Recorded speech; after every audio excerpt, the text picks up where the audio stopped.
Avez-vous déjà vécu ce moment où toute votre vie s'effondre devant vous, et où vous restez là, à tenir les morceaux, en vous demandant comment tout a pu se briser aussi vite? C'est exactement là que se trouvait Grace Okonkwo. Trahie par des personnes en qui elle avait confiance, abandonnée au moment où elle avait le plus besoin d'aide, luttant pour nourrir sa petite fille pendant que le monde continuait de tourner comme si rien n'allait mal. Mais voilà ce qu'il y a quand on touche le fond. Parfois, c'est précisément là que les miracles vous trouvent. Parfois, le désespoir vous pousse à envoyer un message au mauvais numéro. Et parfois, ce mauvais numéro appartient à quelqu'un qui attendait d'aider, même s'il ne le savait pas encore. C'est l'histoire d'une mère célibataire, d'un milliardaire au cœur brisé et d'un moment d'intervention divine qu'aucun des deux n'avait vu venir. Grace Okonkwo n'avait pas prévu d'envoyer un message à un milliardaire. Elle voulait simplement que sa fille arrête de pleurer.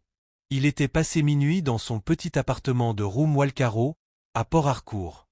Cette heure froide et creuse où même le groupe électrogène du voisin finit par tousser une dernière fois avant de s'éteindre. Grace était assise par terre dans sa minuscule cuisine, les jambes repliées contre sa poitrine, un pagne usé jeté sur ses épaules. Les lumières étaient éteintes, non pas par choix, mais parce que la compagnie d'électricité n'avait aucune compassion quand la facture avait 3 mois de retard. Aria pleurait dans la chambre, de petits gémissements fatigués qui brisaient le cœur de Grace bien plus que les cris forts. Son biberon avait été presque entièrement rempli d'eau ce soir-là. Grace évitait de regarder la boîte vide de lait en poudre sur le plan de travail, celle qu'elle rationnait depuis 5 jours, ajoutant de plus en plus d'eau à chaque fois, priant pour qu'Aria ne s'en rende pas compte. Elle prit son téléphone d'une main tremblante, le pouce suspendu au-dessus du contact de son frère. Peter l'avait déjà aidé auparavant, sans enthousiasme, mais il l'avait fait. Elle ne voulait pas demander encore. La fierté est une chose étrange. Elle vous tient chaud quand vous n'avez plus rien, mais elle ne nourrit pas les bébés. Elle tapa. Peter, désolé de te déranger encore. J'ai besoin de 15 000 Naira pour le lait. La boîte d'Aria est finie. Je suis payé vendredi. Je te rembourserai, s'il te plaît. Son pouce trembla lorsqu'elle appuya sur envoyer. Elle ne vérifia pas le numéro. Elle ne regarda même pas le nom. Elle posa simplement le téléphone, enfouit son front contre ses genoux et attendit. 5 minutes passèrent comme des heures. Puis son téléphone vibra. Je pense que vous vouliez envoyer ça à quelqu'un d'autre. Grace cligna des yeux, se redressa, attrapa le téléphone et fixa l'écran avec horreur. Un seul chiffre de trop. Elle avait écrit à un inconnu. Son estomac se noua, comme si elle avait avalé des pierres. Je suis vraiment désolée, tapatait-elle frénétiquement. Veuillez ignorer. Mauvais numéro. Elle verrouilla l'écran, jeta le téléphone de côté et resserra le pagne autour de ses épaules. Un échec de plus à ajouter à la pile. Un rappel de plus qu'elle n'était même pas capable d'envoyer un simple message sans se tromper. À 3 kilomètres de là, au dernier étage d'un penthouse luxueux surplombant l'ancien quartier de Port Harcourt et les lumières scintillantes du front de mer, Daniel Okafor fixait le message sur son téléphone privé. Il ne donnait jamais ce numéro. Ni à la presse, ni à des associés. Seulement à la famille. Et cette liste avait douloureusement raccourci au fil des années. Ce message n'était ni du spam ni une arnaque. Il était brut, réel, désespéré d'une manière trop sincère pour être ignoré. Il le relut, lisant entre les lignes. La boîte d'Aria est finie. Je suis payé vendredi. Ce n'était pas seulement une demande d'aide. C'était une mère qui négociait avec sa propre dignité, essayant de conserver le peu de fierté qui lui restait pendant que son bébé avait faim. Daniel aurait dû ignorer le message. La plupart des nuits, il l'aurait fait. À la place, il répondit. Est-ce que votre bébé va aller bien? Grace fixa le message comme s'il était écrit dans une langue inconnue. Quel genre d'inconnu pose une question pareille? Son premier réflexe fut de bloquer le numéro et de faire comme si rien de tout cela n'était arrivé. Mais quelque chose dans la simplicité de la question, dans sa manière directe, la fit hésiter. On va se débrouiller, écrivit-elle prudemment. Encore désolé. Je peux aider, répondit-il. Sans condition. Grace ricana à voix haute, un son amer dans la cuisine silencieuse. Merci, mais je ne prends pas d'argent à des inconnus. Réponse immédiate. Politique intelligente. Je m'appelle Daniel maintenant. Je ne suis plus un inconnu. Elle ne répondit pas. Elle se leva, alla dans la chambre et berça Aria jusqu'à ce qu'elle se rendorme, avec de doux chuchotements et un biberon à moitié vide. Ensuite, elle pleura en silence. Une douleur qui ne venait pas seulement du manque d'argent, mais de la fatigue d'être toujours pauvre. Fatiguée d'échouer. Fatiguée de se battre contre un monde qui se fichait de savoir si elle coulait. Et puis, elle fit quelque chose qu'elle n'aurait jamais cru possible. Elle lui envoya ses coordonnées bancaires. 3 secondes plus tard, son téléphone vibra de nouveau. 1 500 000 Naira reçus de Daniel Okafor. Grace resta figée au bord du matelas. Elle cligna des yeux, ouvrit son application bancaire, vérifia encore. 1 500 000 Naira. C'est trop, tapatait-elle, les mains tremblant tellement qu'elle avait du mal à tenir le téléphone. Je n'avais besoin que de 15 000 Naira. C'est déjà à vous. Sans piège. Une chose en moins à laquelle penser. Elle n'avait pas pleuré quand elle avait perdu son travail au laboratoire. Elle n'avait pas pleuré quand on était venu saisir sa petite voiture, celle qu'elle avait mis 3 ans à économiser pour acheter. Elle n'avait pas pleuré quand le père d'Aria avait disparu 2 semaines après qu'elle lui ait annoncé sa grossesse, bloquant son numéro et s'évaporant comme de la fumée. Mais ça la brisa. Ses mains tremblaient. Les larmes coulaient, brûlantes, incontrôlables. Merci, écrivit-elle à travers une vision brouillée. Je ne sais même pas quoi dire. Tu n'as rien à dire, répondit-il. Prends juste soin d'Aria. Et c'est là qu'elle s'en rendit compte. Elle ne lui avait jamais dit le prénom de sa fille. Grace ne dormit pas cette nuit-là. Même quand Aria s'endormit enfin, le ventre plein pour la première fois depuis des jours, Grace resta assise, éveillée, tenant son téléphone comme s'il pouvait disparaître si elle le posait. Elle relut encore et encore la notification du virement. 1 500 000 Naira. Toujours là. Toujours réel. Son esprit tournait à toute vitesse. Était-ce une arnaque? Un piège élaboré? Exigerait-il quelque chose d'horrible plus tard? Des hommes viendraient-ils frapper à sa porte? Les gens n'envoient pas des millions de Naira à des inconnus. Du moins, jamais à elle. Elle rouvrit leur conversation et relut le dernier message. Prends juste soin d'Aria. Pas d'émoji. Pas de familiarité. Juste des mots simples, sûrs. C'est ce qui l'effrayait le plus. La certitude avec laquelle il parlait, comme si donner de l'argent était quelque chose de normal. Comme si ça ne signifiait rien pour lui. Elle tapa un message, l'effaça. Recommença, effaça encore. Finalement, elle écrivit. Tu n'étais pas obligé de faire ça. Un moment passa. Puis un autre. Le téléphone resta silencieux. Elle expira lentement, presque soulagée. Peut-être était-ce vraiment un geste unique. Peut-être pouvait-elle simplement accepter le don, nourrir sa fille et faire comme si rien de tout cela n'était arrivé. Le téléphone vibra. Je sais. Je l'ai voulu. De l'autre côté de la ville, Daniel Okafor s'adossa à son fauteuil en cuir dans son bureau à domicile. Un fauteuil qui ne l'avait jamais rendu à l'aise, peu importe son prix. Il était encore éveillé à cette heure indécente parce que sa maison ne ressemblait plus à un foyer. Plus depuis longtemps. Les murs de verre reflétaient la skyline de la ville comme un tableau. Froid. Luxueux. Vide. Son téléphone vibra de nouveau. Pourquoi aider quelqu'un comme moi? Tu ne me connais même pas. Daniel fixa ces mots plus longtemps qu'il n'aurait dû. La plupart des gens qui lui écrivaient voulaient quelque chose. Des partenariats, des investissements, des faveurs, de l'influence. C'était la première fois depuis longtemps que quelqu'un lui demandait honnêtement pourquoi il se souciait des autres. Alors il lui dit la vérité ou du moins une partie. Parce qu'un jour, quelqu'un m'a aidé alors qu'il n'y était pas obligé. Je ne l'ai jamais oublié. Un silence. Je veux te rembourser. Son sourcil se leva légèrement. Pourquoi? Pour le lait. Pour ta gentillesse. Pour ne pas m'avoir ignoré. Un autre silence. Je trouverai un moyen. La mâchoire de Daniel se crispa. Elle ne demandait rien de plus. Elle ne laissait pas entendre qu'elle avait besoin du loyer, des frais scolaires ou de quoi que ce soit d'autre. Elle tenait encore sa fierté à 2 mains, même en train de se noyer. Il respectait cela plus qu'il ne l'aurait cru. Alors, il envoya un dernier message. Dis-moi quel type de lait en poudre Aria utilise. Je veux envoyer des provisions, pas de l'argent. De vraies provisions. Grace hésita.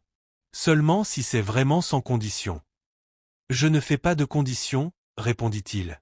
Les conditions, c'est pour ceux qui jouent à des jeux. Le lendemain matin, Grace fut réveillée par des coups frappés à sa porte. Son cœur s'arrêta net. Personne ne frappait jamais ici. Jamais.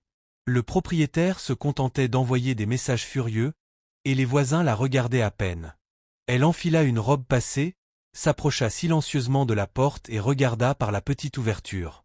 Camion de livraison, DHL. Un homme en uniforme tenait un clipboard, debout à côté de 4 énormes cartons empilés sur un chariot. « Qu'est-ce que » murmura-t-elle. Elle ouvrit lentement la porte. « Livraison pour Grace Okonkwo » demanda-t-il. Elle hocha la tête, incapable de parler. « Signez ici, madame. » Elle signa d'une main tremblante. Le livreur et son collègue portèrent les cartons dans son petit salon, les empilant soigneusement contre le mur. « Merci », réussit-elle à dire.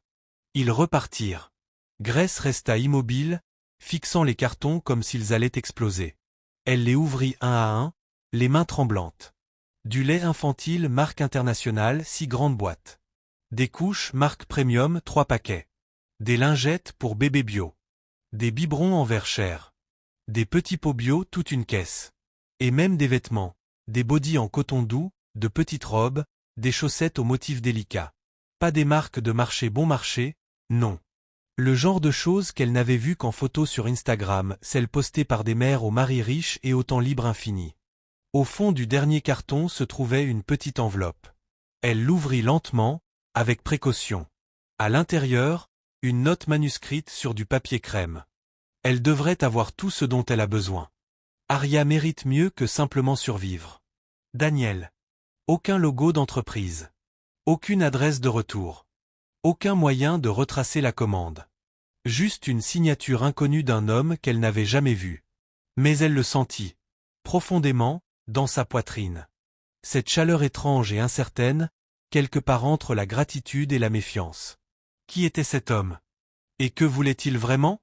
Grace ne toucha plus au carton pendant des heures. Ils restèrent dans un coin du salon, comme un rêve qu'elle n'osait pas troubler. Aria s'était endormie dans ses bras après un vrai biberon, le premier vraiment complet depuis presque une semaine, et Grace n'avait pas bougé depuis. Elle était simplement assise par terre, le dos contre le mur, regardant la poitrine de sa fille monter et descendre, se demandant dans quel monde elle venait d'entrer. Elle n'était pas naïve. Les gens ne faisaient pas ce genre de choses. Pas sans contrepartie. Pas sans caméra. Pas sans une histoire à raconter plus tard. Mais il n'y avait pas d'équipe de tournage. Pas de vidéo virale. Pas de reçu exigeant quoi que ce soit en retour. Juste le silence. Et ce nom encore, Daniel. Grace attrapa son téléphone et ouvrit son navigateur. Elle hésita. Elle ne voulait pas savoir. Mais elle devait savoir. Elle tapa, Daniel Okafor, milliardaire Nigeria. Les résultats s'affichèrent plus vite qu'elle n'était prête. Daniel Okafor, PDG de Biomed Solutions Nigeria. Fortune estimée, 450 milliards de naira, 1,1 milliard de dollars. Magnat des biotechnologies, ancien boursier Rhodes, discret face aux médias, veuf depuis 3 ans, sans enfant. L'estomac de Grace se retourna. Ce n'était pas un simple inconnu généreux. C'était lui. Le milliardaire à la tête de l'une des plus grandes entreprises de recherche biomédicale du Nigeria. Celui qui avait révolutionné les traitements contre la drépanocytose et le paludisme. L'homme que les journalistes appelaient le titan silencieux, parce qu'il fuyait les interviews comme des maladies contagieuses. Il n'y avait que 4 photos officielles de lui en ligne. Toutes sérieuses. Sans sourire. Sur l'une, il sortait d'une audition gouvernementale à Abuja, la mâchoire crispée, le regard froid. Cet homme ne vivait pas simplement dans un autre monde. Il l'avait construit. Alors pourquoi lui écrivait-il? Pourquoi avait-il envoyé plus d'1 million de naira, en argent et en provisions, à une femme sans emploi, sans voiture, avec un toit qui fuyait? Les mains de Grace tremblèrent légèrement lorsqu'elle revint à leur conversation. Elle fixa son dernier message. Aria mérite mieux que simplement survivre. Ça ne sonnait pas comme un milliardaire. Ça sonnait comme quelqu'un qui avait connu la fin de très près et ne l'avait jamais oublié. Elle tapa, hésita, puis envoya. Pourquoi fais-tu vraiment tout ça? Il ne répondit pas tout de suite. Elle attendit 10 minutes. Puis 20. Son cœur s'alourdit. Peut-être regrettait-il. Peut-être s'était-il rendu compte qu'elle n'en valait pas la peine. Enfin, son téléphone s'alluma. Parce que je sais ce que ça fait de perdre quelqu'un qu'on ne peut pas sauver. Et parce qu'aucun enfant ne devrait jamais ressentir ce genre de douleur. Grace fixa ces mots, bouleversée. Ils n'étaient pas transactionnels. Ils n'étaient pas poétiques non plus. Ils étaient simplement vrais. Et ils faisaient mal. Je ne veux pas de ta pitié, répondit-elle. Ce n'est pas de la pitié, dit-il. C'est de la reconnaissance. Grace posa la tête contre le mur et ferma les yeux. Un silence s'installa entre eux. Puis son téléphone vibra à nouveau. Est-ce que tu travailles? La question frappa comme une gifle. Elle faillit ne pas répondre. Je travaillais, écrivit-elle enfin. Jusqu'à Aria. Le laboratoire où je travaillais a fermé 6 mois après mon accouchement. Pas d'indemnité, pas d'avertissement. Juste, terminé. Dans quel domaine? Biochimie. J'ai un doctorat. Je travaillais sur des outils de diagnostic pour les maladies génétiques du sang, surtout la drépanocytose, avant que tout ne se complique. Le silence fut plus long cette fois. Tu as un doctorat? Oui. Université de Lagos. Je sais aussi laver des assiettes dans un bar, préparer du riz frit pour des fêtes et calculer des factures que je ne peux pas payer. Elle ne s'attendait pas à une réponse. Mais il la surprit. Passe chez Biomed Solutions demain, à 11 heures. Demande Blessing à l'accueil. Sans condition. Juste une conversation. Grace cligna des yeux. Tu m'offres un emploi? Je t'offre une chance d'en reprendre un. Grace n'était pas entrée dans une tour de bureau du centre-ville depuis presque 2 ans. La dernière fois, elle portait des talons qui lui avaient fait des ampoules et tenait un CV que personne n'avait lu. Elle était enceinte de 6 mois, et les recruteurs regardaient son ventre comme s'il était contagieux. Aujourd'hui, elle portait son jean le plus propre, une blouse de friperie repassée 3 fois, et un blazer qui ne fermait pas tout à fait sur son corps post-grossesse. Elle resserra la prise sur le porte-bébé d'Aria et franchit les grandes portes vitrées de Biomed Solutions, sur Arbor Road. Le hall n'avait rien de ce qu'elle imaginait. Pas de marbre ostentatoire. Pas de fontaines inutiles. Juste des lignes épurées, de haut plafond, un éclairage doux et une efficacité silencieuse qui la fit se sentir immédiatement mal habillée. La réceptionniste leva les yeux lorsqu'elle s'approcha. « Bonjour. Je m'appelle Grace Okonko. Je viens voir Blessing. » Le visage de la femme s'illumina aussitôt, ce qui troubla Grace plus qu'elle ne voulait l'admettre. « Bien sûr, madame. On vous attend. Prenez l'ascenseur jusqu'au 12e étage. Mademoiselle Blessing vous y rejoindra. » Grace cligna des yeux. « On vous attend. » Elle suivit les panneaux vers l'ascenseur, jetant des regards nerveux aux trophées derrière les vitrines, aux valeurs de l'entreprise inscrites sur les murs, à l'énergie calme mais intense des gens pressés. Ce n'était pas une start-up qui faisait semblant d'être importante. C'était important. Quand les portes de l'ascenseur s'ouvrirent au 12e étage, son cœur battait si fort qu'elle l'entendait dans ses oreilles.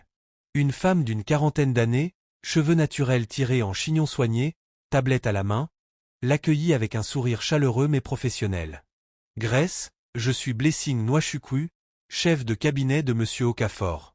Il est actuellement en réunion, mais il m'a demandé de vous faire visiter et de répondre à vos questions. » Grace la suivit dans un couloir bordé de bureaux vitrés et d'œuvres d'art moderne. « Je ne sais pas ce que c'est, » murmura-t-elle enfin. « Tout ça ressemble à une mise en scène pour une mauvaise blague. » Blessing sourit doucement. « Monsieur Okafor ne fait pas de blagues. Il fait de la précision. » Elles s'arrêtèrent devant une grande salle de conférence aux baies vitrées donnant sur la skyline de Port Harcourt. « Il m'a dit de vous montrer ceci en premier, » dit Blessing en ouvrant la porte. À l'intérieur, ce n'était pas un espace de travail. C'était une nurserie entièrement aménagée. Un berceau en bois dans un coin. Une table allongée. Des tapis crème tout doux. Des jouets adaptés à l'âge. Même des rideaux occultants. La main de Grace vola à sa bouche. La voix de Blessing était douce. « Il a pensé que cela vous aiderait à vous sentir plus à l'aise. » Grace entra, le cœur serré. Ce n'était pas luxueux pour impressionner. C'était réfléchi. Chaque détail disait une chose clairement, quelqu'un avait vraiment fait attention. Elle se tourna vers Blessing, les yeux embués. Pourquoi? Le regard de Blessing ne la quitta pas. Parce qu'il sait ce que ça fait d'entrer quelque part seul. Grace ne sut plus quoi dire. Blessing esquissa un léger sourire. Voulez-vous de l'eau ou du thé? 20 minutes plus tard, Grace était assise dans une petite salle de réunion, une bouteille d'eau froide devant elle. Arya dormait dans le porte-bébé à ses côtés, totalement indifférente au fait que le monde entier de sa mère était en train de basculer. La porte s'ouvrit doucement. Grace leva les yeux. Et il était là. Daniel Okafor. Le voir en personne la frappa plus fort qu'elle ne l'avait imaginé. Il ressemblait exactement aux photos. Grand, épaules larges, costume bleu marine impeccable mais plus réel. Des yeux fatigués, une barbe de quelques jours sur la mâchoire. Un homme qui avait bâti des empires, mais qui n'avait pas souri depuis longtemps. Grace, dit-il, comme si c'était la chose la plus naturelle au monde. Merci d'être venu. Elle se leva maladroitement, ne sachant pas quoi faire de ses mains. Je n'étais pas sûr de devoir venir. Mais vous êtes venu. C'est ce qui compte. Il s'assit en face d'elle, posant ses avant-bras sur la table polie. Avant de parler de quoi que ce soit d'autre, je veux être clair. Vous ne me devez rien. Ce n'est pas un test. Je ne suis pas ici pour vous sauver. Je ne crois pas à la charité, mais je crois à l'investissement dans les personnes. Grace le fixa. Pourquoi moi? Daniel baissa les yeux un instant, puis les releva. Son regard était sérieux, mais bienveillant. Parce que j'ai vu quelqu'un qui n'a pas demandé de raccourci, qui n'attendait rien, qui était prêt à se priver plutôt que de laisser son enfant souffrir. Et quelqu'un comme ça, je lui confierais n'importe quoi. La gorge de Grace se serra. Il fit glisser un dossier mince sur la table. Poste temporaire. 3 mois. Conformité de la recherche et soutien aux audits financiers. Horaire flexible. Travail sur site ou à distance. Garde d'enfants incluse. La rémunération est plus que correcte. Et si ça ne vous convient pas, vous partez. Sans question. Grace ouvrit lentement le dossier. Elle cligna des yeux en voyant le chiffre indiqué. 450 000 Nera par mois. C'était plus que ce qu'elle avait gagné en 6 mois dans son ancien laboratoire. Elle leva les yeux vers lui, cherchant le piège sur son visage. C'est réel? Ça l'est. Elle regarda Arya, puis Daniel, puis la nurserie. Il esquissa à peine un sourire. Ça aussi. Pendant un moment, ils restèrent assis là, dans un silence partagé. Le bourdonnement de la climatisation. Les téléphones qui sonnaient au loin dans le couloir. La respiration douce et paisible d'un bébé qui ignorait totalement que la vie de sa mère venait de lui être rendue. Finalement, Grace hocha une seule fois la tête. J'accepte.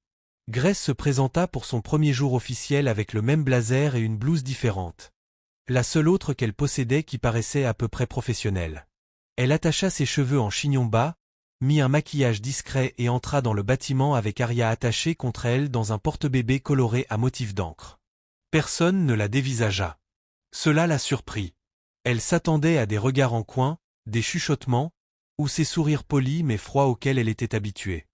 Mais l'agent de sécurité l'accueillit chaleureusement. « Bienvenue, madame. » Et la réceptionniste lui tendit un badge flambant neuf, déjà imprimé avec son nom et son titre. Grace Okonko, PhD. Analyste en conformité de la recherche. Elle le fixa longuement avant de l'accrocher à son blazer.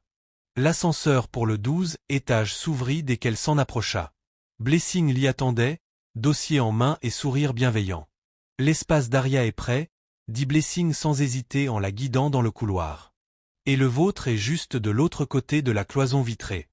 Vous aurez un accès complet aux systèmes internes. On va tout configurer ce matin. Dites-moi si vous rencontrez le moindre problème. » Grace cligna des yeux. « C'est tout ?» Blessing sourit. « C'est tout. » Le bureau dans lequel on la conduisit était modeste mais élégant. Un large bureau. 2 écrans. Une chaise si ergonomique qu'elle donnait l'impression de tricher. Derrière elle, une cloison vitrée donnait directement sur la nurserie. Arya gazouillait joyeusement en empilant des blocs colorés sur le tapis moelleux, totalement inconsciente du bouleversement radical de son monde. Grace s'assit lentement, les mains suspendues au-dessus du clavier. Elle n'avait pas travaillé depuis plus d'1 an. Elle n'avait pas touché à un système de conformité ou à des journaux d'audit financier depuis son dernier projet avant son congé maternité, un projet jamais terminé, parce que l'entreprise avait fermé sans avertissement, la laissant enceinte, sans emploi et seule. Mais lorsqu'elle se connecta au système, parcourut les dossiers et ouvrit les registres d'audit financier de l'entreprise, quelque chose de familier s'éveilla en elle. Son cerveau se remit en marche. Elle savait quoi chercher. Les écarts par rapport aux bases normales. Les incohérences entre factures déclarées et vérifiées. Les schémas de transferts internes qui ne correspondaient pas à l'activité réelle des projets. C'était comme reprendre un instrument abandonné depuis des années et se souvenir parfaitement de la mélodie. Elle travailla en silence pendant plus d'une heure, jusqu'à ce qu'elle remarque quelqu'un debout devant la porte de son bureau. Daniel. Il ne portait pas de costume complet aujourd'hui. Juste un pantalon noir, une chemise blanche impeccable aux manches retroussées, et des chaussures cirées. Il avait toujours l'air d'un homme à sa place dans un magazine. « Je peux » demanda-t-il. Elle hocha la tête. « C'est votre entreprise. » Il entra, jeta un coup d'œil à Aria à travers la vitre, puis se tourna vers les écrans. « Vous prenez vos marques ? » ?»« Oui. »« Je n'ai encore rien cassé, » dit-elle. Il faillit sourire. « Donnez-vous du temps. » Elle se surprit à esquisser un sourire en coin. Il regarda son écran. « Vous êtes déjà dans les dossiers de rapprochement. J'ai commencé par les rapports financiers du dernier trimestre. Il y a quelques incohérences dans les paiements aux fournisseurs qui ne correspondent pas au dossier de projet. » Daniel inclina légèrement la tête. « Vous avez déjà vu ça ?» Elle haussa les épaules. « Ce n'est pas très bien caché. » Son expression changea, pas de surprise, mais quelque chose de plus réfléchi, plus calculateur. « Quelque chose vous semble anormal ?» demanda-t-il prudemment. Grace hésita. « Je ne suis là que depuis une heure, mais oui. Soit quelqu'un arrondit les chiffres d'une façon illogique, soit quelqu'un cache quelque chose dans le bruit. » La mâchoire de Daniel se crispa à peine. « Vous n'êtes pas obligé d'aller trop loin pour l'instant. Restez en surface. » Grace le regarda droit dans les yeux. « Avec tout le respect que je vous dois, monsieur, je ne travaille pas en surface. » Il hocha la tête une fois, une lueur d'approbation passant dans son regard. « Moi non plus. » Puis il se tourna et sortit. Cet après-midi-là, Blessing lui apporta le déjeuner sans poser de questions. Du riz jollof avec du poulet grillé, des bananes plantain frites et une bouteille de coca bien fraîche. Grace était en train de manger quand un message apparut sur la messagerie interne. Daniel Okafor. Gardez cela entre nous. Si vous trouvez quelque chose qui ne semble pas normal, apportez-le-moi directement. À personne d'autre, même pas à Blessing. Compris ? Grace fixa l'écran. Elle répondit. Vous vous attendez à ce que je trouve quelque chose ? Daniel Okafor. Je m'attends à ce que vous voyiez ce que les autres ne voient pas. Grace s'adossa à sa chaise et regarda Aria à travers la vitre. Elle dormait paisiblement dans le berceau, une petite girafe en peluche nichée sous son menton. Le soleil de l'après-midi illuminait les boucles douces de ses cheveux. Et pour la première fois depuis des mois, Grace n'avait plus l'impression de courir derrière le monde. Elle le rattrapait. Ou peut-être entrait-elle enfin à l'endroit qui était le sien. À la fin de sa 2e semaine chez Biomed Solutions, Grace avait trouvé son rythme. Les matinées commençaient par un café noir, un baiser sur le front d'Aria, et un trajet silencieux dans la voiture de l'entreprise que Daniel avait organisée pour venir la chercher chaque jour à rue Mokoro. Elle arrivait tôt, souvent avant Blessing, parfois même avant Daniel, et allait toujours voir Aria en premier. Sa fille s'était adaptée à la nurserie plus vite que Grace ne s'était adaptée à son bureau. Chaque jour, elle la trouvait en train de jouer joyeusement avec les peluches tournantes, de babiller avec l'assistante maternelle patiente, ou de dormir paisiblement sous la lumière douce du plafond. Grace, elle, était plongée dans des tableurs, des journaux d'audit et des pistes de données qui racontaient des histoires que peu de gens savaient lire. Elle ne traitait pas ce travail comme une bouée de sauvetage. Elle le traitait comme une mission. C'était la seule manière qu'elle connaissait de travailler. Avec précision, avec soin, avec une concentration totale qui effaçait tout le reste. Le vendredi après-midi de cette 2e semaine, elle le trouva. Ce n'était pas une preuve éclatante. Ça ne l'est jamais. Mais il y avait un schéma. Le même nom de fournisseur revenait juste assez souvent pour attirer l'attention une fois qu'on savait où regarder. Zenith Holdings Limited. Les montants variaient, toujours en dessous des seuils d'alerte interne, mais ils avaient tous un point commun étrange. Ils étaient liés à des codes projets inexistants. Grace se pencha vers l'écran pour vérifier encore. Le fournisseur ne correspondait à aucune division réelle. Aucun contrat vérifiable. Aucune pièce justificative dans les dossiers d'approvisionnement. Et pourtant, les paiements avaient été traités, approuvés et discrètement noyés au milieu de dizaines de transactions légitimes. 350 000 Naira ici. 680 000 Naira là. Jamais assez pour déclencher une alerte. Mais sur un trimestre fiscal, les montants s'additionnaient. Grace copia le code fournisseur dans un dossier privé chiffré et commença les recoupements. Les paiements n'étaient pas envoyés vers un compte opérationnel classique. Ils transitaient par une société holding tierce, enregistrée à Lagos, avec une description d'activité volontairement vague. Grace reconnut immédiatement la structure. C'était une société écran, légale sur le papier, intouchable sans un accès de niveau supérieur et une ordonnance judiciaire. Son estomac se noua. Quelqu'un au sein de Biomed Solutions siphonnait des fonds lentement, stratégiquement, et savait parfaitement comment les dissimuler. Trop bien. Elle n'appela pas Blessing. Elle n'impliqua pas le service financier. Elle se souvenait clairement du message de Daniel, « Apporte-le-moi directement. À moi seul. » Grace copia les fichiers sur une clé USB chiffrée, ajouta une protection par mot de passe et la glissa dans son sac. Puis elle lui envoya un message, « J'ai besoin de 5 minutes. » C'est important. Le bureau de Daniel se trouvait au 14e étage. Les baies vitrées du sol au plafond donnaient sur la vaste skyline de Port Harcourt. Un mélange de vieux bâtiments coloniaux et de nouvelles tours de verre, le scintillement lointain des criques, le chaos organisé d'une ville en perpétuelle reconstruction. Mais aujourd'hui, les rideaux étaient à moitié tirés. Son bureau était étonnamment dépouillé. Un seul ordinateur portable, un carnet relié de cuir. Une photo encadrée était légèrement tournée, le visage dissimulé. Il leva les yeux lorsqu'elle entra. « Tu as trouvé quelque chose ?» Ce n'était pas une question. Une affirmation. Grace hocha la tête et lui tendit la clé USB. Ce n'est pas encore confirmé, mais c'est suffisant pour soulever de sérieuses questions. Il brancha la clé à son ordinateur et parcourut les fichiers en silence. Elle observa son expression changer légèrement, puis devenir plus concentrée. « Tu as tiré ça du 3e trimestre ?» demanda-t-il sans lever les yeux. « Oui, mais le schéma s'étend aussi au trimestre précédent. Le fournisseur n'existe officiellement nulle part. Les paiements transitent par une société écran à logo, masquée sous des factures plus petites et apparemment légitimes. » Daniel se renversa sur sa chaise et expira lentement par le nez. « Tu as raison. C'est propre. Trop propre. Ce qui signifie que la personne qui a fait ça connaît le système sur le bout des doigts. Suffisamment bien pour avoir aidé à concevoir les contrôles, ajouta Grace à voix basse. Daniel la regarda vivement. « Tu soupçonnais déjà quelque chose, » dit Grace. Ce n'était pas une question.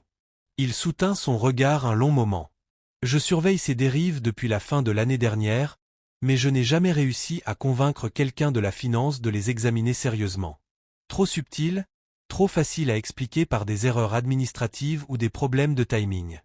Alors pourquoi ne pas faire appel à un cabinet d'audit externe ?»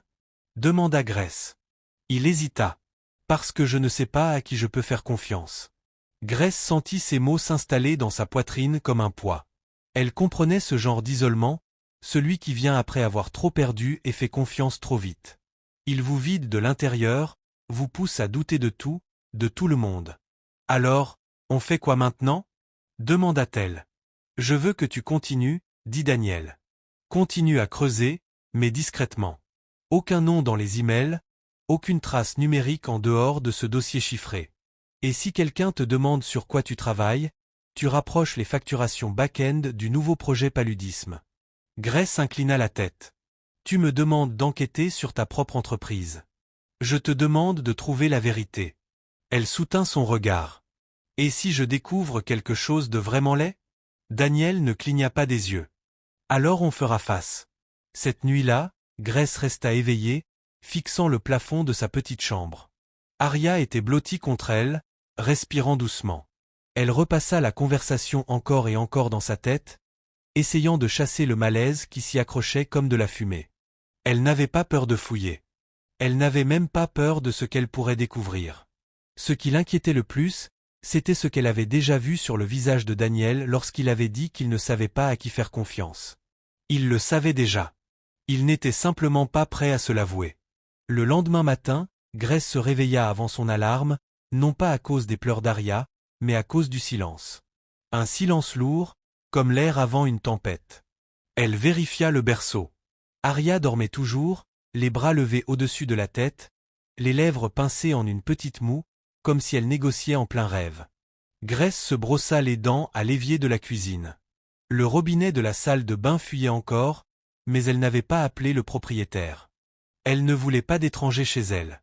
Pas maintenant, pas alors qu'elle faisait partie de quelque chose qu'elle comprenait à peine, mais qu'elle savait dangereux.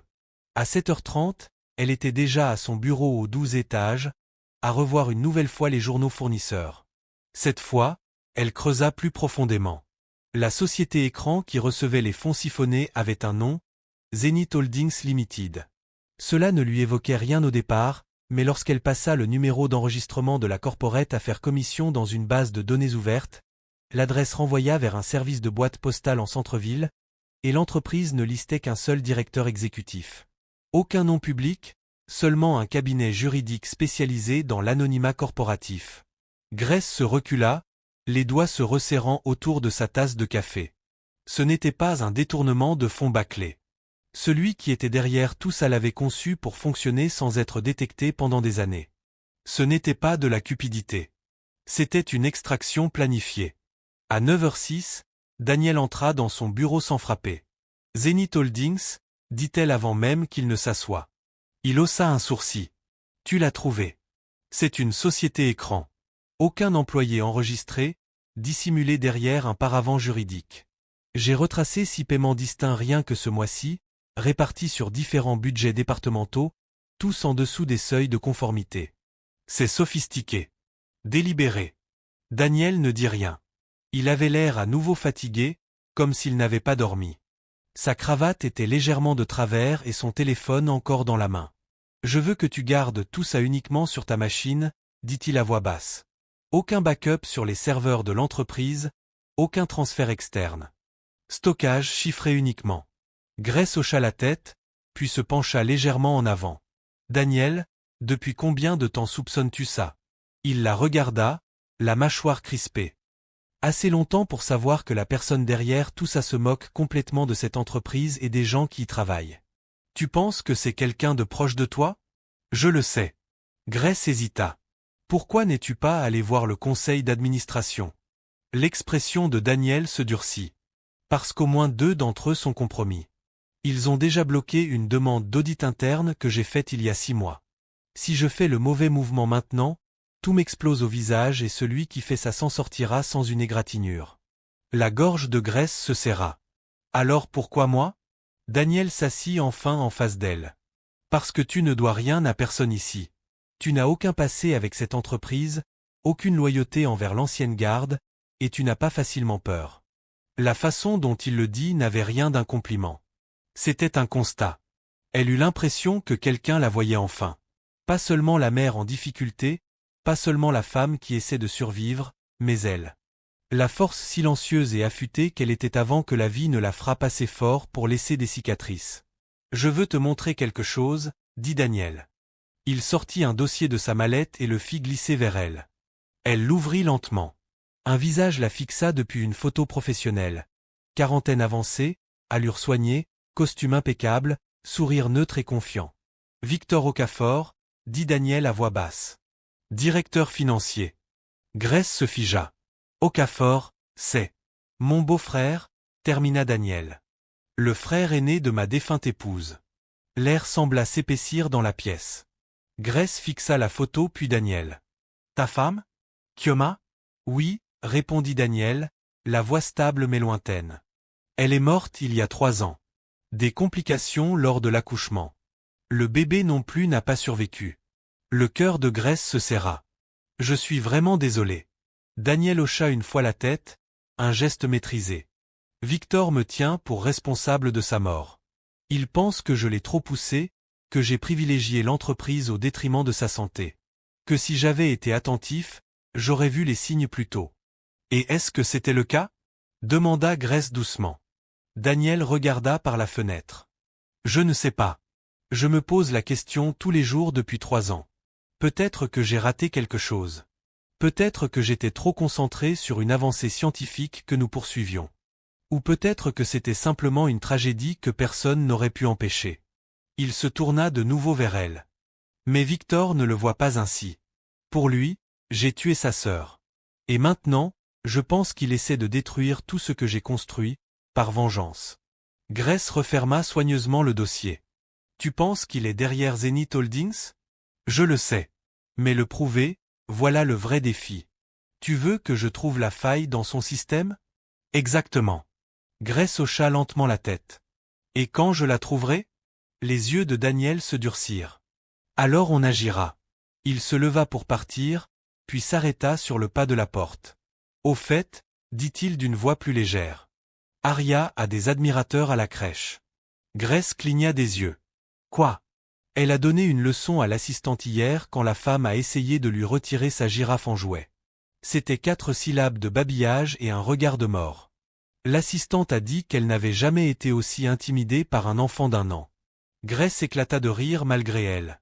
Daniel sourit, un sourire petit mais chaleureux, puis il disparut. Cet après-midi-là, Grace travailla sans pause déjeuner. Elle multiplia les recoupements, consulta des mémos internes, vérifia les horodatages des emails. Elle trouva une chaîne de messages dans laquelle l'assistante exécutive de Victor avait demandé un accès dérogatoire aux journaux d'approvisionnement, sous prétexte de préparer une revue financière exécutive. La date correspondait parfaitement au tout premier transfert enregistré vers Zenith Holdings. Grace la copia, la chiffra et l'ajouta à son dossier grandissant, simplement intitulé Preuve. À 17 heures, ses yeux lui brûlaient à force de fixer les écrans. Elle s'étira, entra dans la nurserie et s'affaissa dans le fauteuil moelleux près du berceau d'Aria. Sa fille faisait à nouveau la sieste, le pouce dans la bouche, l'autre main serrant la queue de la girafe en peluche comme une arme. Grace posa la tête contre le dossier du fauteuil. Ici, c'était calme. Sûr. Elle n'avait pas ressenti cela depuis longtemps, et c'était précisément ce qui l'effrayait le plus. Elle ne faisait plus confiance au silence. Ni dans les nurseries, ni dans les ascenseurs, et surtout pas dans les systèmes d'entreprise conçus pour cacher la vérité. Le silence signifiait presque toujours que quelqu'un dissimulait quelque chose. Le lundi matin de sa 3e semaine, elle avait documenté 23 paiements liés à Zenith Holdings. Chacun transitait par un département différent. Chacun était validé par un approbateur de bas niveau, probablement inconscient de ce qu'il autorisait réellement. Celui qui avait mis cela en place avait construit une machine, pas commis une erreur. Mais Grace ne traquait pas des erreurs. Elle poursuivait des schémas. Et celui-ci portait des empreintes partout. Elle attendit qu'Aria soit nourrie, changée et joyeusement occupée à empiler des blocs dans la nurserie avant d'entrer dans le bureau de Daniel. Elle ne frappait plus. Il ne s'y attendait plus. Il était à son bureau, en train d'examiner ce qui ressemblait à une demande de subvention de recherche, mais dès qu'il vit son visage, il la repoussa sur le côté. « Tu as trouvé autre chose ?» demanda-t-il. « Oui. Et je pense avoir compris comment il dissimule tout ça. » Elle lui tendit un rapport imprimé, chaque page marquée de notes surlignées et d'horodatage système. J'ai recoupé chaque compte lié à Zenith avec les identifiants de connexion des employés. Les validations de paiement proviennent d'utilisateurs différents, mais le point d'accès, l'appareil utilisé pour se connecter et autoriser chaque paiement, est exactement le même à chaque fois. Les yeux de Daniel se plissèrent. Ce qui veut dire que quelqu'un utilise des identifiants fantômes, conclut Grace. Soit en dupliquant des jetons de connexion, soit en piratant les comptes d'employés existants pour valider les paiements à distance. C'est pour ça que les audits internes n'ont rien vu. Sur le papier, tout est conforme, de vrais employés, de vraies validations, de vrais horodatages. Sauf que tout est faux. L'idée de l'appareil remonte à une machine de niveau exécutif enregistrée au bureau du directeur financier, ajouta-t-elle. Daniel ferma brièvement les yeux. Quand il les rouvrit, son visage était dur comme la pierre. « Qu'est-ce que tu veux faire ensuite ?» demanda Grace avec prudence. Daniel se pencha en arrière, les doigts joints sous le menton. « Il nous faut une confirmation. Des preuves impossibles à réécrire, à effacer ou à expliquer. Quelqu'un au service financier en sait plus qu'il ne l'admet, et je sais pas où commencer. » Il attrapa le téléphone de son bureau et composa un numéro. « Blessing. J'ai besoin que Victor soit programmé pour une réunion de suivi demain matin. Milieu de matinée. Rien de formel. Juste lui et moi. Salle de conférence B. Il raccrocha. Grace se raidit. Tu vas le faire venir. Si on l'effraie maintenant, il coupe tout et détruit les preuves. Si on attend trop longtemps, répondit Daniel en comptant mentalement, il trouvera un moyen de nous transformer en coupables.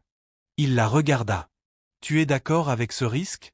Grace pensa à Arya, aux nuits sans électricité, au lait dilué, à la gentillesse d'un inconnu qui n'avait jamais vraiment été une question de charité, mais de foi. C'est moi qui suis entré dans le feu, dit-elle. Je ne recule pas maintenant.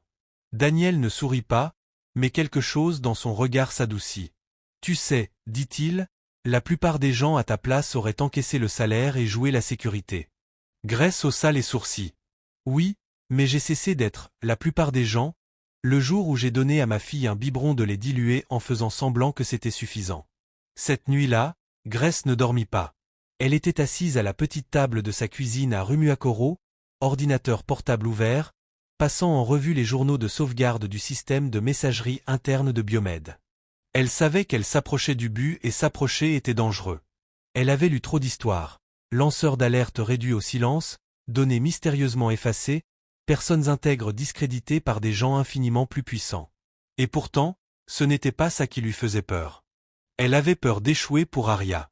De laisser quelqu'un comme Victor Okafor détourner de l'argent qui aurait pu financer la recherche, des traitements vitaux, ou simplement aider des employés à nourrir leur famille, des mères célibataires comme elle, qui ne recevaient pas d'appels secrets de milliardaires. À minuit, son téléphone vibra. Daniel, toujours réveillé. Grace, évidemment. Daniel, tu devrais dormir. Daniel, Grace, tu devrais suivre ton propre conseil. Un silence. Daniel, on va la voir. Mais quand ça arrivera, ça va faire beaucoup de bruit. Je veux que tu sois prête. Grace, Daniel, je suis toujours prête. Je n'ai juste jamais eu de soutien avant. Il n'y eut pas de réponse immédiate. Puis, quelques secondes plus tard, un seul message apparut.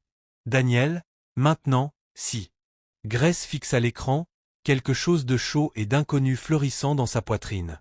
Pour la première fois depuis des années, elle ne se sentait pas seule. La réunion était fixée à 10 heures précises. Grace était assise à son bureau, l'estomac noué comme si elle avait avalé du verre brisé. Arya dormait paisiblement dans la nurserie derrière elle, totalement inconsciente que, dans quelques minutes, l'homme qui vidait lentement cette entreprise de son sang allait s'asseoir en face du PDG qui l'avait trahi. Daniel lui avait demandé de rester dans son bureau, mais de surveiller le flux de sécurité. Elle l'afficha sur son second écran, ajusta l'angle vers la salle de conférence B au 14e étage et attendit. C'était étrange d'être dans la pièce sans y être. D'observer un moment qui allait décider du prochain chapitre de toute leur vie. À exactement 10 heures, la porte s'ouvrit. Victor Okafor entra avec l'assurance d'un homme persuadé que le monde lui devait quelque chose. Il portait un costume gris anthracite parfaitement taillé et une expression oscillant entre ennui détaché et confiance polie. Daniel était déjà assis en bout de table. Il n'y eut pas de poignée de main.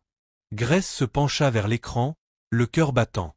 « Merci d'avoir pris le temps », dit Daniel d'une voix calme et maîtrisée. « Bien sûr », répondit Victor avec aisance en s'asseyant sans attendre d'invitation. « Je fais toujours du temps pour la famille. » La façon dont il prononça famille sonnait comme une arme. Grace observa son visage. Elle avait déjà vu cette expression lors d'entretiens d'embauche, dans des salles de conseil, même à la sortie de la crèche. C'était le regard de quelqu'un qui se croyait déjà 3 coups d'avance. « J'ai examiné certains états financiers trimestriels, » dit Daniel calmement. « Et j'ai remarqué quelques anomalies. » Victor inclina légèrement la tête, feignant une inquiétude mesurée. « Nous avons beaucoup rationalisé cette année. Peut-être trop vite sur certains points. C'est ma responsabilité. S'il y a des écarts, ce sont des douleurs de croissance. » Daniel hocha une fois la tête. Rationaliser est un mot. Grace sentit la tension monter dans la pièce. Silencieuse, tranchante, comme une lame qu'on dégaine lentement. Il y a un fournisseur, poursuivit Daniel d'une voix égale. Zenith Holdings Limited. Ça ne me dit rien, répondit Victor en clignant à peine des yeux. C'est les services généraux? Ou la sécurité? Apparemment les deux, dit Daniel. Et aussi la recherche, le juridique et les achats. Un silence. Intéressant, ajouta Daniel, pour une entreprise que personne ne semble pouvoir contacter directement. Victor esquissa un sourire mince. Je demanderai à mon équipe de se pencher là-dessus. Tu es ton équipe, dit Daniel doucement. Tu approuves ces paiements. Pour la première fois, Victor ne répondit pas immédiatement. Son sourire resta figé, mais quelque chose vacilla dans son regard. Daniel se pencha légèrement en avant. Je sais ce que tu fais, Victor. J'ai les journaux, les identifiants d'appareils, les empreintes de connexion, les structures de sociétés écrans. Tu fais transiter de l'argent via de faux fournisseurs et tu le répartis par des circuits d'approbation fantômes, en pensant que personne ne le remarquerait. La bouche de Victor tressaillit. Grace ne sut dire si c'était de l'agacement ou de l'amusement.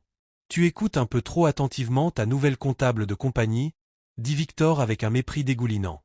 L'estomac de Grace se serra. Il savait. Daniel ne broncha pas. Elle s'appelle Grace. Docteur Grace Okonkwo. Et elle a vu ce que tu espérais que tout le monde ignore. Victor laissa échapper un rire bref, sec, sans humour. Et laisse-moi deviner, vous avez passé de longues nuits à créer des liens autour de tableurs et de biberons. Touchant. Le pouls de Grace s'emballa, ses mains se crispèrent sous le bureau. La voix de Daniel s'abaissa, calme, glaciale. C'est fini, Victor. Victor se pencha en arrière, son sourire revenant. Non, dit-il. C'est toi qui es fini. Les mots restèrent suspendus dans l'air comme une lame.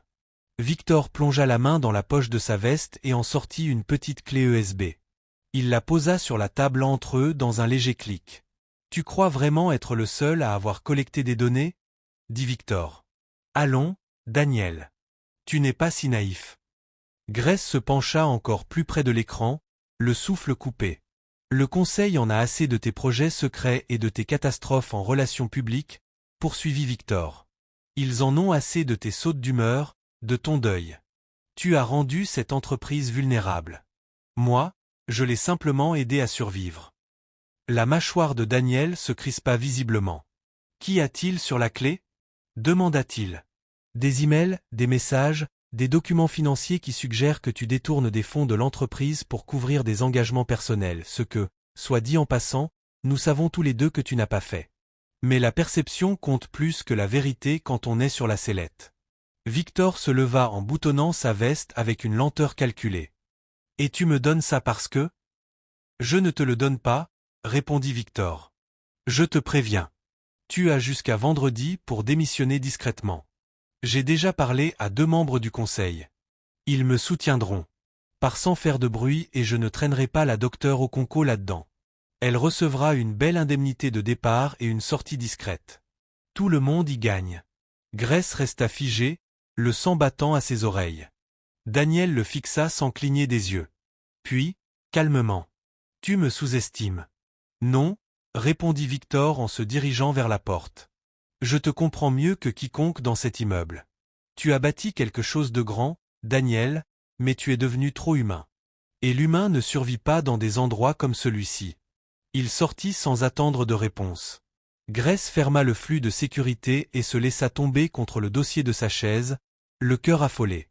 Son visage était brûlant. Ses mains tremblaient. Une seule pensée tournait en boucle, ils étaient désormais en guerre, et Victor Okafor jouait sale. Daniel ne retourna pas immédiatement dans son bureau après la réunion.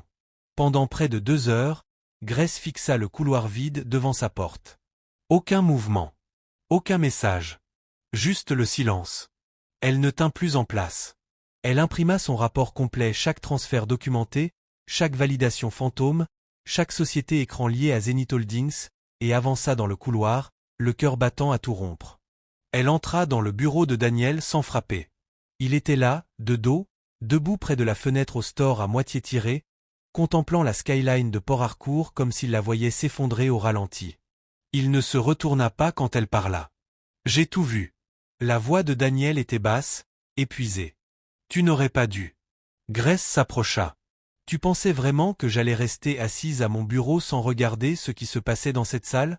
Il se tourna lentement. Son visage était illisible, vidé, creusé. « Je t'avais dit que ça deviendrait moche.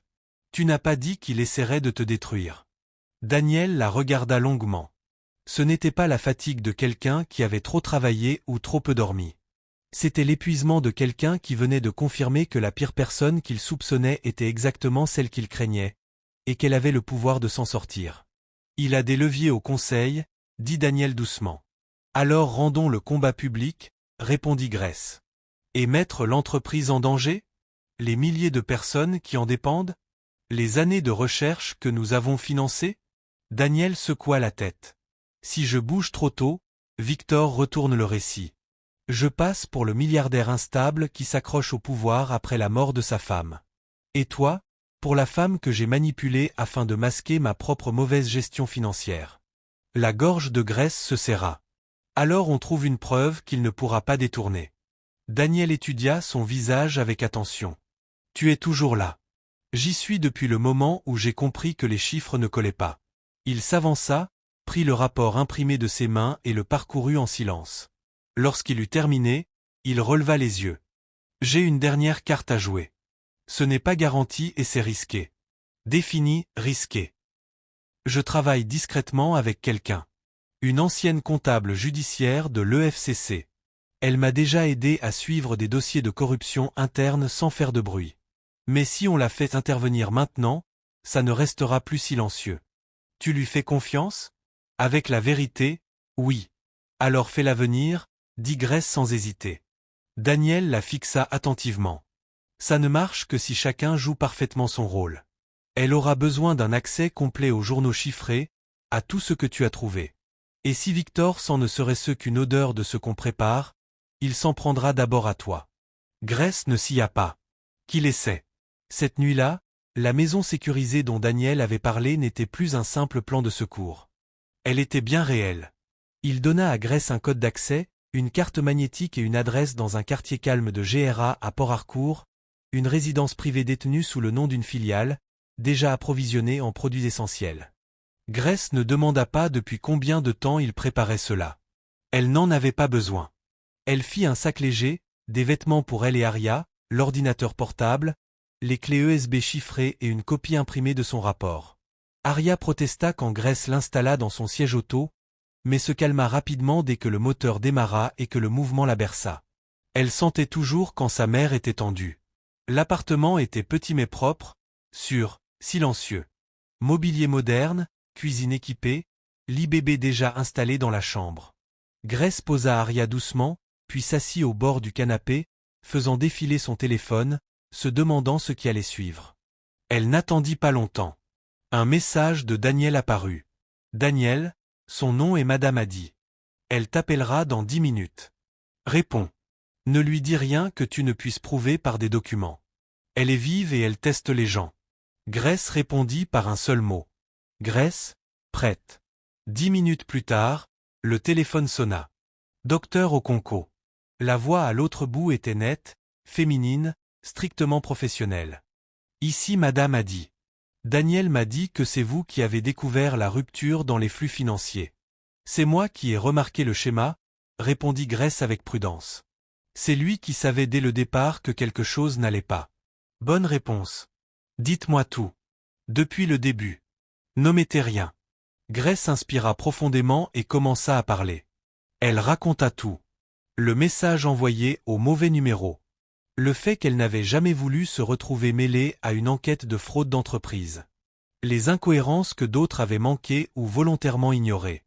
Comment cette découverte l'avait menée jusqu'ici. Quand elle eut terminé, Madame Adi resta silencieuse plusieurs longues secondes. Puis la réponse tomba. Vous êtes très forte, docteur Okonko. Meilleure que la plupart des auditeurs professionnels avec qui j'ai travaillé en 20 ans à l'EFCC. Et si ne serait-ce que la moitié de ce que vous m'avez dit est confirmé par les fichiers chiffrés que Daniel a envoyés sur mon serveur sécurisé, nous avons suffisamment de preuves non seulement pour enterrer Victor Okafor, mais aussi pour démanteler tous ceux qui l'ont protégé. Et maintenant? Demanda Gress. Nous vérifions chaque donnée. Ensuite, nous posons le piège. Gress vécut à l'adrénaline et au café noir pendant les 36 heures suivantes. Moins de 2 jours s'étaient écoulés depuis la menace de Victor dans la salle de conférence, et à peine 12 heures depuis son appel avec Madame Adi. Elle n'avait dit à personne qu'elle se trouvait dans la maison sécurisée, pas même à Blessing. Daniel avait maintenu le cercle aussi restreint que possible.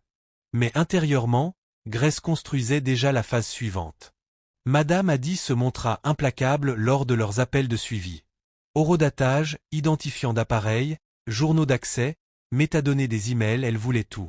Grace ne broncha pas.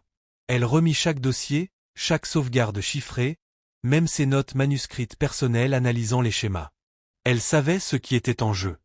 Il était temps d'obliger Victor à sortir au grand jour. Madame Adi avait un plan, et il commençait par une fuite soigneusement orchestrée. Ce matin-là, Grace reçut une note interne marquée brouillon revue de conformité confidentielle. Elle semblait officielle. Elle annonçait qu'en raison d'évaluations réglementaires à venir par le ministère fédéral de la Santé, un audit interne complet de tous les contrats fournisseurs et processus d'approvisionnement de niveau exécutif allait être lancé. La note n'était pas réelle. C'était un appât. Le document fut téléchargé dans le système interne de Biomed, dans un dossier partagé auquel l'assistante exécutive de Victor avait un accès habituel.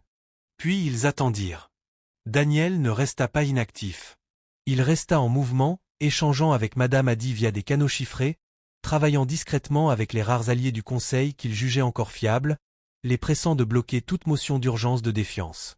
Blessing, silencieuse mais farouchement loyale, gérait 2 téléphones à la fois, feignant que rien n'avait changé tout en coordonnant les stratégies de contrôle des dégâts en coulisses. Grace resta complètement hors des systèmes de messagerie de l'entreprise, ne se connectant que via VPN depuis la maison sécurisée. À midi, un message chiffré de Madame Adi arriva. Madame Adi, activité détectée. La note a été consultée 4 fois en 3 heures. 2 fois depuis le compte de l'assistante exécutive de Victor. 1 fois depuis l'appareil personnel de Victor. 1 fois depuis une adresse IP non enregistrée correspondant à un cabinet juridique de Victoria Island, Lagos. Grace fixa l'écran. Grace, il sait. Madame Adi, parfait. Voyons maintenant ce qu'il fait. 3 heures plus tard, Daniel appela. Sa voix était basse, tendue. Il passe à l'action. Qu'est-ce qu'il a fait? Demanda Grace en serrant le téléphone. Il a déposé une plainte éthique d'urgence auprès du conseil d'administration. On m'accuse d'avoir contourné les protocoles du département financier, transféré des fonds de l'entreprise vers des comptes personnels non autorisés et soudoyé un prestataire externe pour falsifier des résultats d'audit. Toi? Grace sentit sa poitrine se serrer douloureusement. Il m'a vraiment nommé dans la plainte. Oui, c'est son schéma habituel. Isoler la menace, la discréditer publiquement, l'éliminer du conseil. Il parie que le conseil ne remettra pas en question une alerte éthique interne si elle vient du CFO. Elle s'assit lourdement sur l'accoudoir du canapé, l'esprit en ébullition. Et vont-ils le croire? Certains peut-être, admit Daniel, mais pas tous. Pas si nous agissons les premiers. Il marqua une pause. Tu es prête à le faire publiquement? Grace regarda Aria, qui dormait paisiblement dans le lit portable, complètement inconsciente que sa mère allait entrer dans une tempête. Elle pensa aux nuits sans électricité, au lait dilué, à la honte de mendier de l'argent à son propre frère. À la gentillesse d'un inconnu qu'il avait vu alors que personne d'autre ne le faisait. Je n'ai jamais été aussi prête, dit-elle. Le communiqué de presse fut publié sur les principaux médias nigérians à 18h43. Biomed Solutions Nigeria lance une enquête interne sur des malversations financières à haut niveau.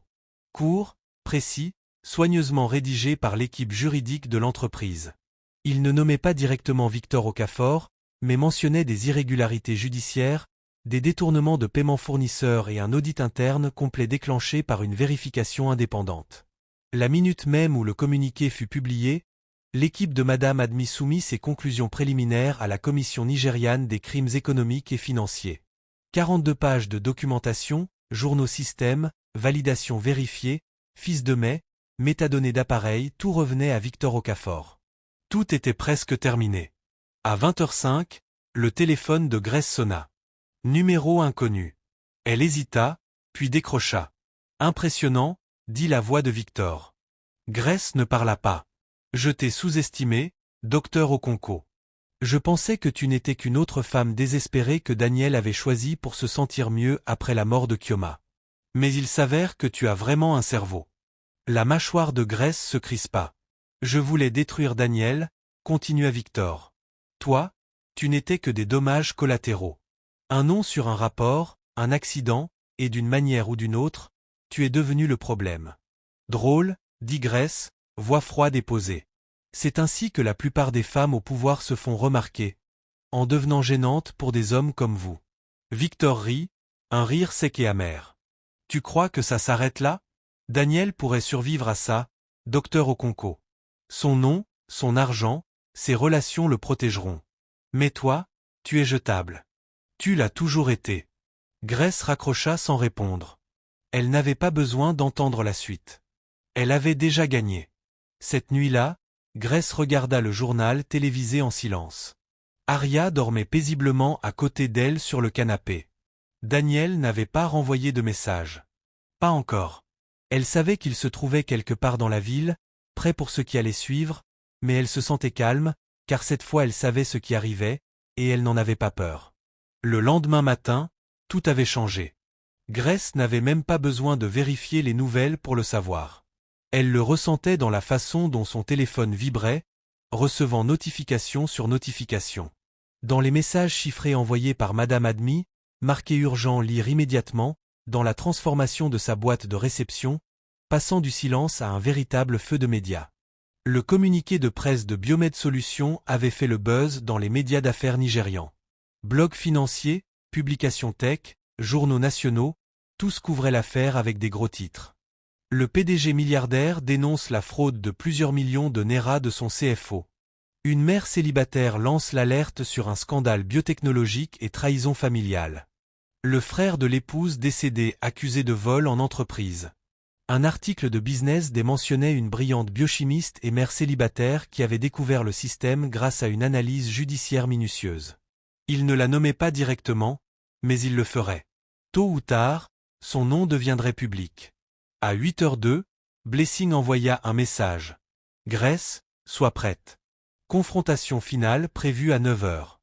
Salle de conférence. Juste Daniel et Victor. Madame Admi sera présente via lien vidéo sécurisé.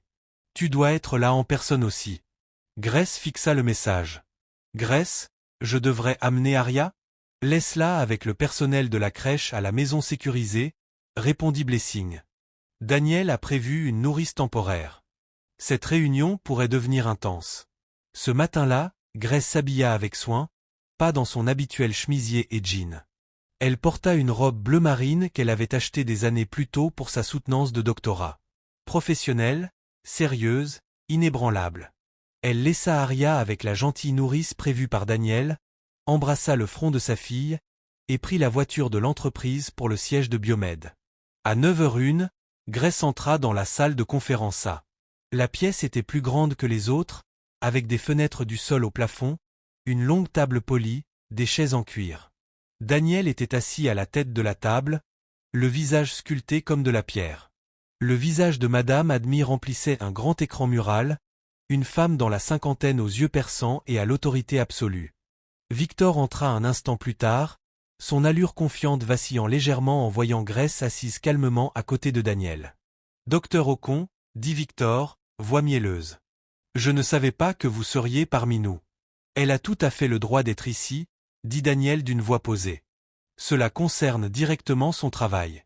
Victor s'assit lentement, les yeux fixés sur le visage de Grace.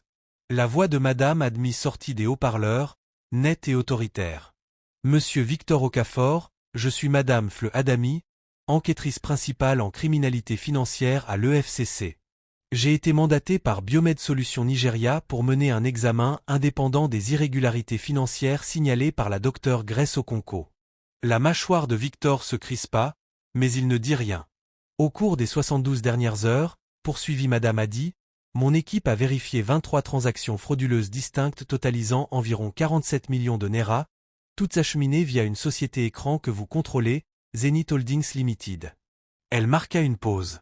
Nous disposons des journaux d'appareil, des métadonnées de mai, des horodatages de validation et des témoignages de 3 employés de votre département, contraints de traiter des paiements qu'ils croyaient légitimes. Victor s'inclina légèrement sur sa chaise, expression illisible. C'est une chasse aux sorcières, dit-il calmement. Daniel essaie de couvrir sa propre mauvaise gestion en me désignant comme bouc émissaire. Vraiment? Répondit Madame Admi d'une voix glaciale. Alors peut-être pourrez-vous expliquer pourquoi votre ordinateur portable personnel a été utilisé pour accéder au système d'approvisionnement à 2h47 du matin à 15 reprises au cours des 6 derniers mois, ou pourquoi votre téléphone a pingé des antennes près de votre domicile pendant ces mêmes connexions. Victor ne dit rien. Daniel se pencha légèrement.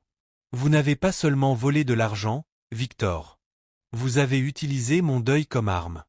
Vous avez exploité ma culpabilité face à la mort de Kyoma pour vous présenter comme le membre loyal de la famille maintenant tout, pendant que je m'effondrais.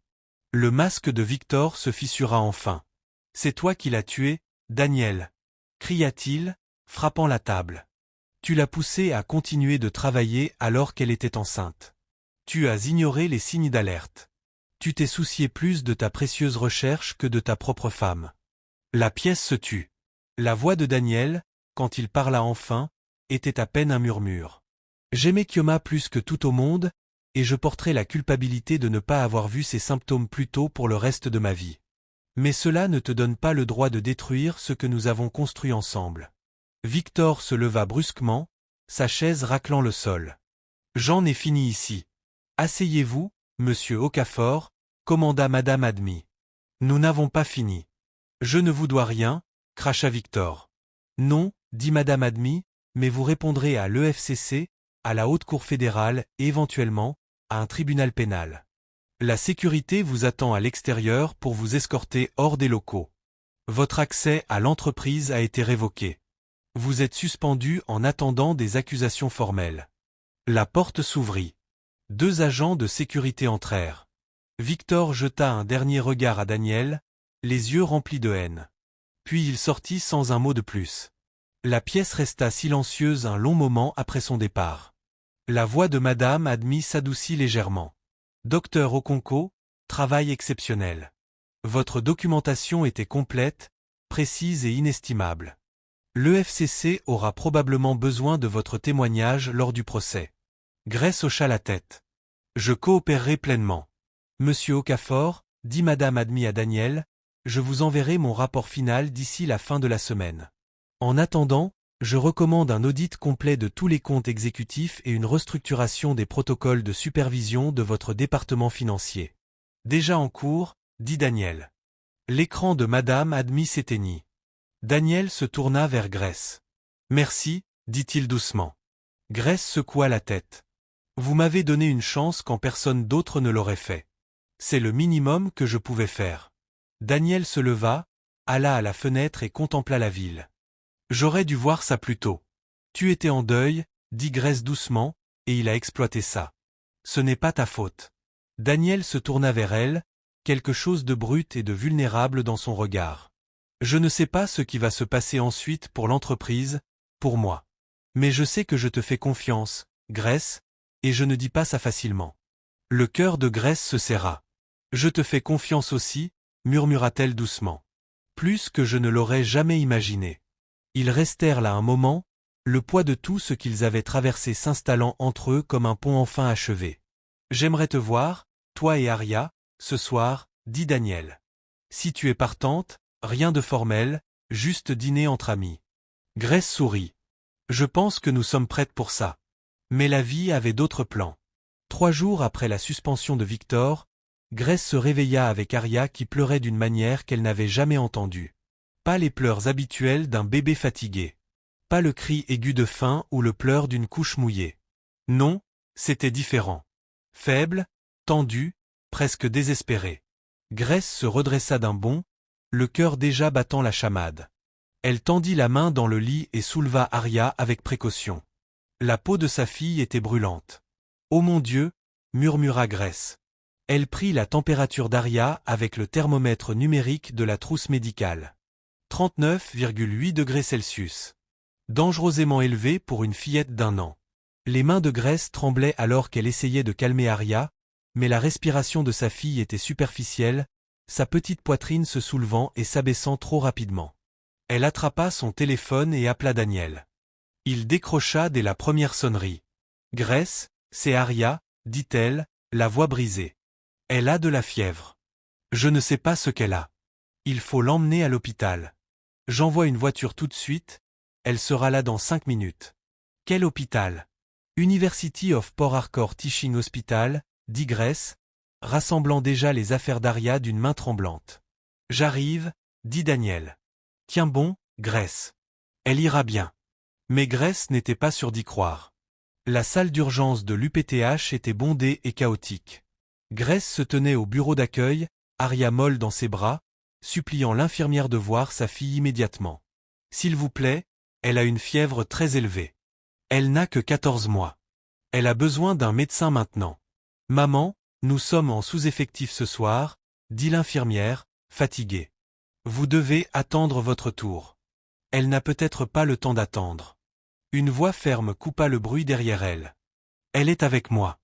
Grace se retourna.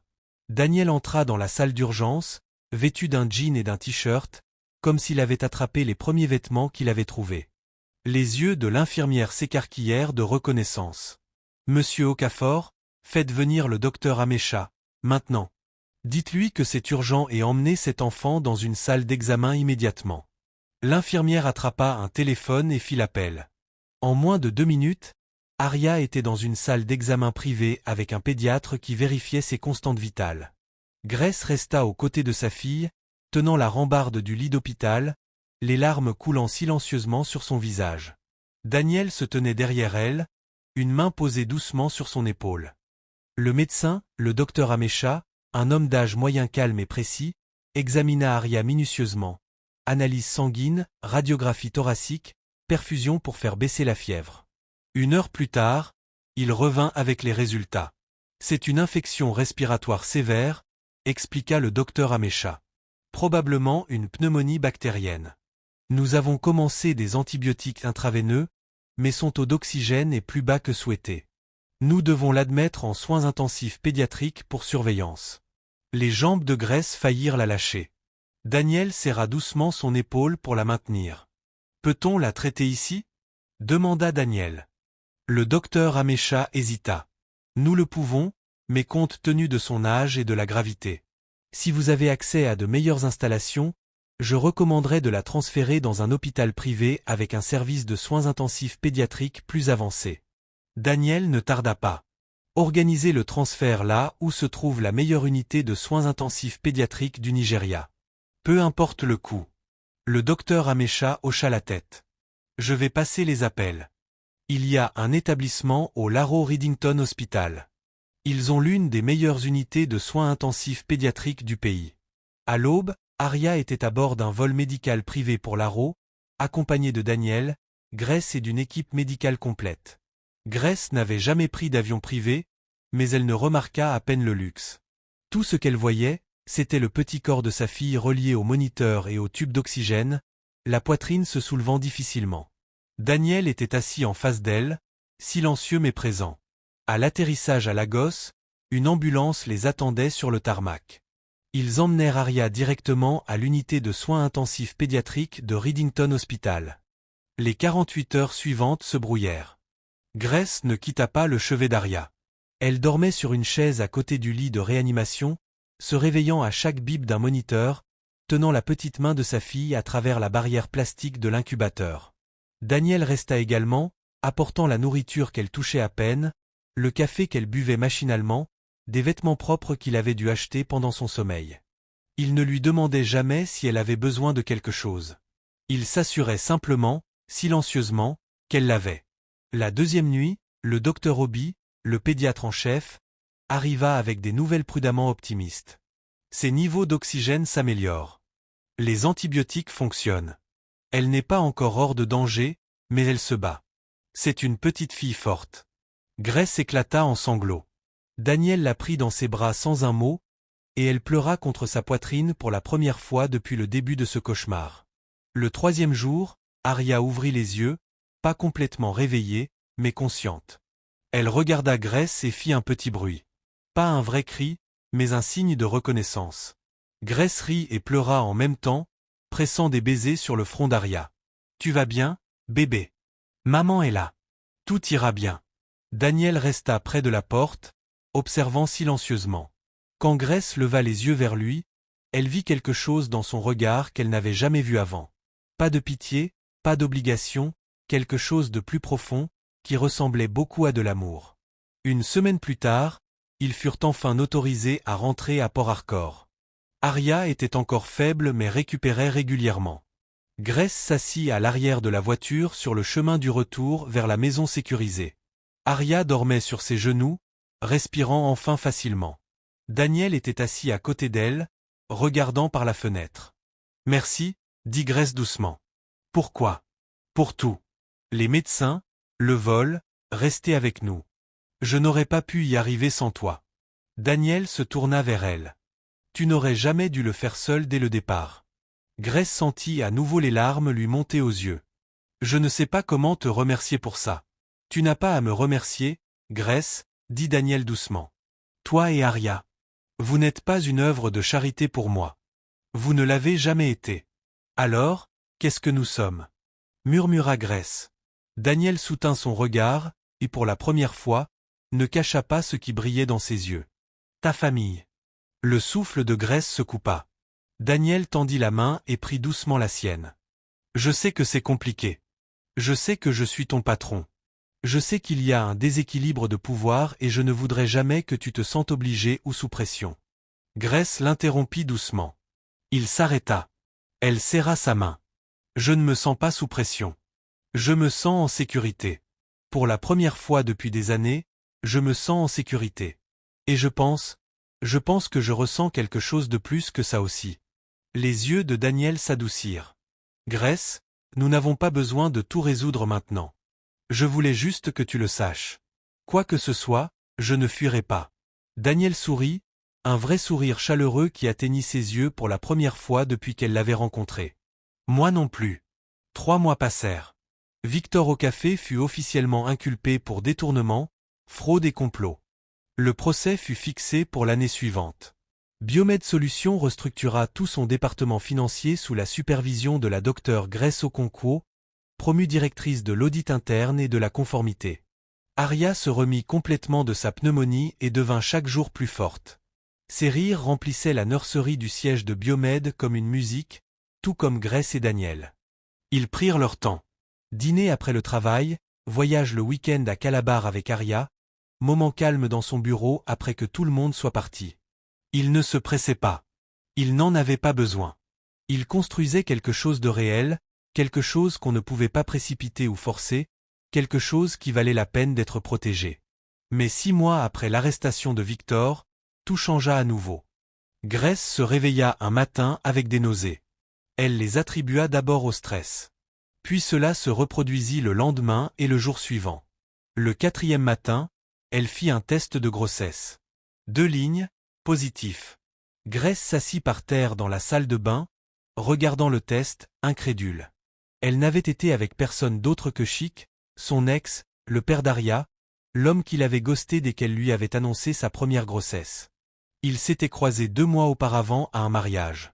Il s'était excusé, disait avoir changé, suppliant pour une seconde chance. Grace, seule et épuisée par tout ce qui concernait Victor et le procès, avait baissé sa garde pour une seule nuit stupide et irréfléchie. Et maintenant elle était à nouveau enceinte. Elle ne pouvait pas le dire à Daniel. Pas maintenant. Pas quand les choses allaient enfin bien entre eux.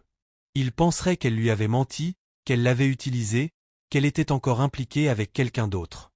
Elle décida de garder le secret pour elle, juste jusqu'à ce qu'elle sache quoi faire. Mais les secrets ont tendance à se révéler.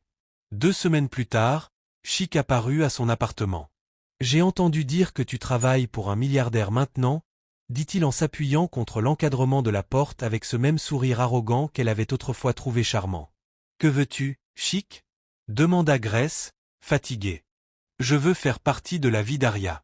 Et j'ai entendu dire que tu pourrais être enceinte à nouveau. C'est à moi » L'estomac de Grace se noua. « Comment as-tu » Ta copine Angie m'a dit que tu étais malade le matin.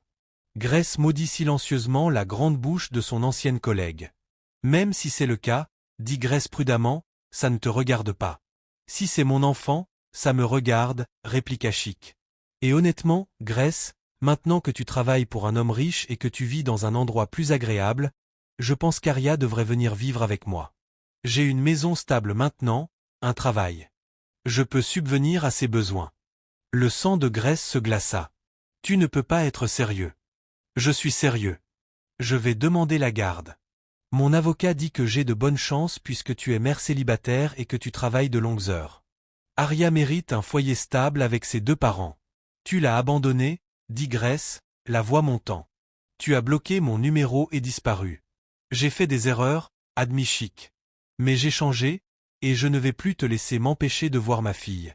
Il se retourna et s'éloigna, laissant Grace tremblante dans l'encadrement de la porte.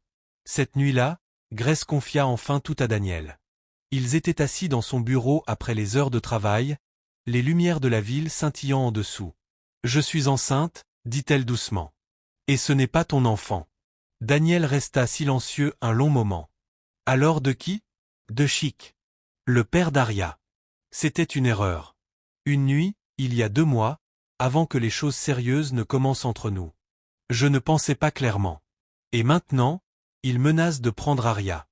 Il demande la garde. La mâchoire de Daniel se serra. Il ne peut pas faire ça. Il peut essayer, et il a probablement un cas. Je suis mère célibataire. Je travaille de longues heures. Il a maintenant un travail stable. Enfin, c'est ce qu'il dit. Daniel se leva et commença à faire les 100 pas. Nous allons nous battre légalement. Je te trouverai le meilleur avocat spécialisé en droit de la famille du Nigeria. Grace secoua la tête, les larmes coulant sur son visage. Pourquoi m'aiderais-tu ? Je t'ai menti. Je t'ai caché ça. Je suis enceinte d'un autre homme. Daniel s'arrêta, s'agenouilla devant sa chaise et prit ses mains. Grace, regarde-moi. Elle le fit. Peu m'importe que tu sois enceinte d'un autre. Peu m'importe que tu aies fait une erreur. Ce qui compte, c'est toi et Aria. Ça n'a pas changé. Mais non, dit Daniel fermement. Nous allons affronter ça ensemble. Tu ne le fais pas seul. Plus maintenant. La bataille pour la garde fut brutale. L'avocat de Chic présenta Grace comme une mère célibataire instable qui aurait échangé des faveurs sexuelles contre un emploi. Ils insinuèrent que sa relation avec Daniel était inappropriée. Ils mirent en doute sa capacité à s'occuper d'Aria tout en travaillant à temps plein et en étant enceinte d'un autre enfant. Mais l'équipe juridique de Daniel était meilleure. Ils présentèrent des preuves montrant que Chic n'avait jamais payé un seul naira pour la pension alimentaire. Jamais rendu visite à Aria. Ne s'était jamais renseigné sur elle avant que Grace commence à travailler pour Daniel. Ils avaient des témoins, voisins, éducateurs de la crèche, même le frère de Grace, Peter, attestant qu'elle avait été une mère dévouée malgré des circonstances impossibles. Et ils avaient Daniel lui-même, témoignant que Grace était l'une des personnes les plus compétentes, dévouées et intègres qu'il ait jamais rencontrées. Le juge statua en faveur de Grace. Chic obtint des visites supervisées 2 fois par mois, mais la garde principale resta à Grace. Quand le verdict fut prononcé, Grace éclata en sanglots dans la salle d'audience. Daniel la serra dans ses bras pendant qu'elle pleurait de soulagement. Cette nuit-là, ils rentrèrent dans le penthouse de Daniel.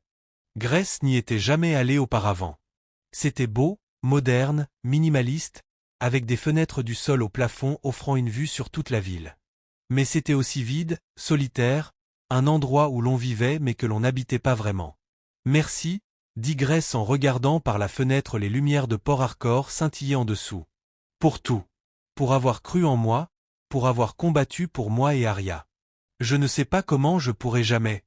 Daniel se tourna vers elle et posa doucement un doigt sur ses lèvres. Tu n'as pas à me remercier, Grace.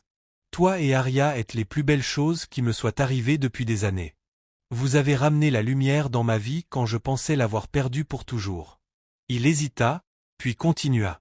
Je sais que tu es enceinte. Je sais que ce bébé n'est pas le mien, mais si tu me le permets, je veux être là pour vous tous, pour Aria, pour le nouveau bébé, pour toi. Les yeux de Grace se remplirent de larmes. Tu le penses vraiment ? Oui, dit Daniel. Je ne te demande pas de m'épouser maintenant. Je ne demande rien d'autre que la chance de faire partie de ta vie. Officiellement, pleinement. Grace l'embrassa. D'abord doucement, puis plus profondément.